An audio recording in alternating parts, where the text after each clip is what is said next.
প্রিয় ভিউয়ার্স, আসসালামু আলাইকুম। আমরা আজকে আসছি একটা দেশীয় পানের বড়তে। তো দেখতে পাচ্ছেন পানের গাছ কিভাবে চাষ করা হয়। তো ভিউয়ার্স, আমরা নিয়ে আসছি সুন্দরগঞ্জ থানার একটি প্রত্যন্ত গ্রামে, যেখানে একজন খামারি তার নিজস্ব উদ্যোক্তায় এই পান চাষ করে থাকেন। ওনার নাম মোহাম্মদ রঞ্জু মিয়া। তো এই পান চাষ করে প্রচুর পরিমাণে লাভবান হওয়া সম্ভব। তো উনি এই জন্য এটা অনেক দিন আগ থেকে উনি এটা উদ্যোগ নিয়েছেন পান চাষ করার জন্য।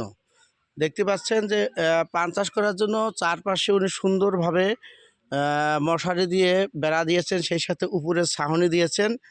আর প্রত্যেকটি পানের গাছের সাথে বাঁশের খুঁটি দিয়ে উনি আবদ্ধ করেছেন। তো পান চাষ আসলে একটি লাভজনক